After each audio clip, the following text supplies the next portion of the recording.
ಕೊಡಗು ಮಡಿಕೇರಿಯಲ್ಲಿ ಪ್ರವಾಸಿಗರ ದಂಡು ಹೇಗಿತ್ತು ನೋಡಿದ್ವಿ. ಈಗ ಬಳ್ಳಾರಿಯ ಹಂಪಿ ಟಿಬಿ ಡ್ಯಾಂಗೂ ಕೂಡ ಪ್ರವಾಸಿಗರು ಹೆಚ್ಚಿನ ಸಂಖ್ಯೆಯಲ್ಲಿ ಬರ್ತಾ ಇದ್ದಾರೆ. ಹೊಸ ವರ್ಷ ಸ್ವಾಗತಕ್ಕೆ ಹರಿದು ಬರ್ತಾ ಇದ್ದಾರೆ ಪ್ರವಾಸಿಗರು. ಹೋಮ್ ಸ್ಟೇ, ರೆಸಾರ್ಟ್, ಹೋಟೆಲ್ಗಳಿಗೆ ಡಿಮ್ಯಾಂಡ್ ಜಾಸ್ತಿ ಆಗಿದೆ. ಹಂಪಿ, ಅಂಜನಾದ್ರಿ, ತುಂಗಾಭದ್ರಾ ಜಲಾಶಯಕ್ಕೆ ಜನರ ದಂಡು ಆಗಮಿಸ್ತಾ ಇದೆ.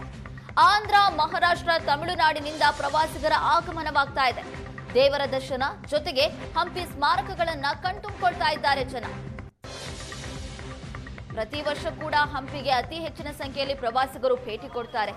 ಅದೇ ರೀತಿಯಾಗಿ ಈ ವರ್ಷವೂ ಕೂಡ ವರ್ಷಾಂತ್ಯ, ಹೊಸ ವರ್ಷ ಜೊತೆಗೆ ಕ್ರಿಸ್ಮಸ್ ರಜೆ ಬೇರೆ ಇತ್ತು. ಹಾಗಾಗಿ ಪ್ರವಾಸಿಗರ ಸಂಖ್ಯೆ ಹಂಪಿ ಭಾಗದಲ್ಲೂ ಜಾಸ್ತಿ ಆಗಿದೆ. ನಾವು ದೃಶ್ಯದಲ್ಲಿ ಕೂಡ ಗಮನಿಸ್ತಾ ಇದ್ದೀವಿ. ಇದು ಹಂಪಿ ಭಾಗದಲ್ಲಿ ಜನಸಂಖ್ಯೆ ಯಾವ ರೀತಿ ಜಾಸ್ತಿ ಆಗಿದೆ ಅನ್ನೋದಕ್ಕೆ ಕಾಣಿಸ್ತಾ ಇರುವಂತ ದೃಶ್ಯ.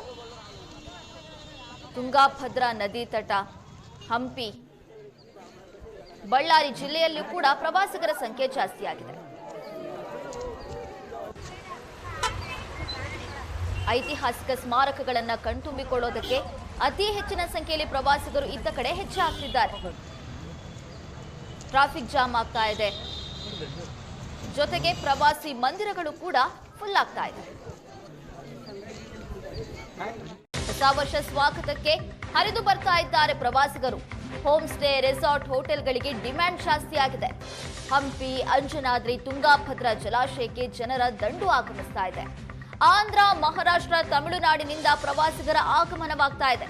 ದೇವರ ದರ್ಶನ ಜೊತೆಗೆ ಹಂಪಿ ಸ್ಮಾರಕಗಳನ್ನ ಕಣ್ತುಂಬಿಕೊಳ್ತಾ ಇದ್ದಾರೆ ಜನ. ಪ್ರತಿ ವರ್ಷ ಕೂಡ ಹಂಪಿಗೆ ಅತಿ ಹೆಚ್ಚಿನ ಸಂಖ್ಯೆಯಲ್ಲಿ ಪ್ರವಾಸಿಗರು ಭೇಟಿ ಕೊಡ್ತಾರೆ. ಅದೇ ರೀತಿಯಾಗಿ ಈ ವರ್ಷವೂ ಕೂಡ ವರ್ಷಾಂತ್ಯ, ಹೊಸ ವರ್ಷ ಜೊತೆಗೆ ಕ್ರಿಸ್ಮಸ್ ರಜೆ ಬೇರೆ ಇತ್ತು. ಹಾಗಾಗಿ ಪ್ರವಾಸಿಗರ ಸಂಖ್ಯೆ ಹಂಪಿ ಭಾಗದಲ್ಲೂ ಜಾಸ್ತಿ ಆಗಿದೆ. ನಾವು ದೃಶ್ಯದಲ್ಲಿ ಕೂಡ ಗಮನಿಸ್ತಾ ಇದ್ದೀವಿ.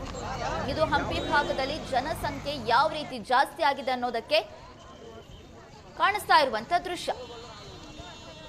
ತುಂಗಾಭದ್ರಾ ನದಿ ತಟ, ಹಂಪಿ, ಬಳ್ಳಾರಿ ಜಿಲ್ಲೆಯಲ್ಲೂ ಕೂಡ ಪ್ರವಾಸಿಗರ ಸಂಖ್ಯೆ ಜಾಸ್ತಿ ಆಗಿದೆ.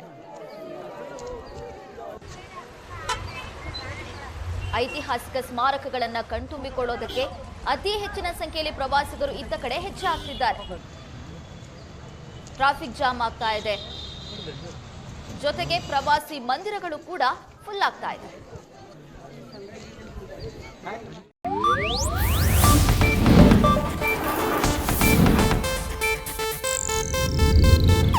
ಇದು ಏಷ್ಯಾನೆಟ್ ನ್ಯೂಸ್ ನೆಟ್ವರ್ಕ್ ಪ್ರಸ್ತುತಿ.